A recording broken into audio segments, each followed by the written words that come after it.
Hello， 大家好，我係 Janice， 歡迎嚟到我嘅頻道。今集我會同大家分享我喺澳洲去過咁多城市嘅感覺，相信會讓大家了解更多唔同州份嘅特色，有助大家選擇邊一個城市作為第一站。而我去過以上呢啲州份，如果一次過講晒嘅話，影片就會太長，所以我會一集講一個州份。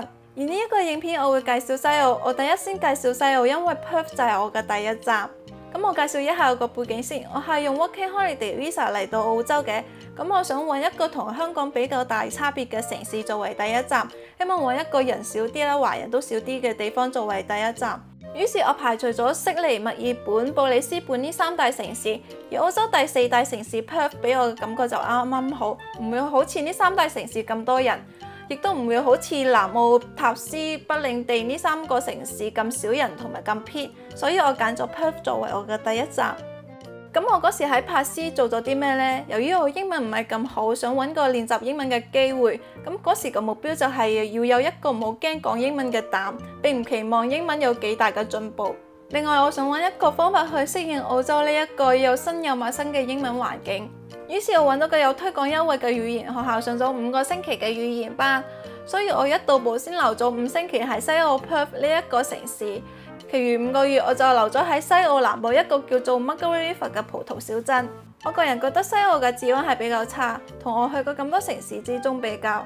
當你行喺街上面會見到好多原住民，即使喺市中心都係，成日都會有一班原住民逗留喺火車站外面。另外我都有試過喺我住嘅青年旅社外面聽到對面街突然大叫話佢嘅銀包俾人搶咗。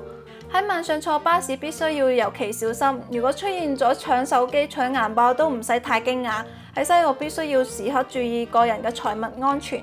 另外 Perth 市中心華人區北橋成日都會有好多流浪漢啊、露宿者啊、原住民，成日都會發生搶開門事件，所以必須要時刻檢查好門窗。所以我嗰時嘅宗旨就係夜晚千祈唔好一個女仔走喺街上面。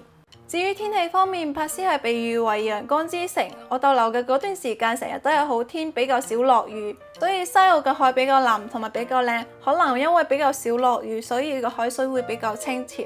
好多去過西澳生活嘅朋友都話西澳嘅海係喺澳洲入邊係最靚嘅，唔使行到好遠就可以揾到個好靚嘅淺藍色嘅海啦。相比起東澳，西澳嘅華人會比較少。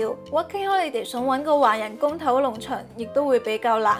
工作資訊都冇咁多，更加靠自己嘅能力或者靠朋友介紹，競爭非常之大。咁樣亦都會讓你有更多講英文嘅機會。至於物價方面，我覺得珀斯喺外面用餐嘅物價係中等，冇悉尼咁平，冇塔斯同埋北領地咁貴，物價同布里斯本係比較接近。至於交通方面，珀斯市中心有免費巴士叫做 Cat Bus 貓巴士，8至15分鐘一班。但付費巴士相對其他3大城市嘅班次會比較少。如果交通卡連結咗銀行自動增值，乘車會有8折優惠。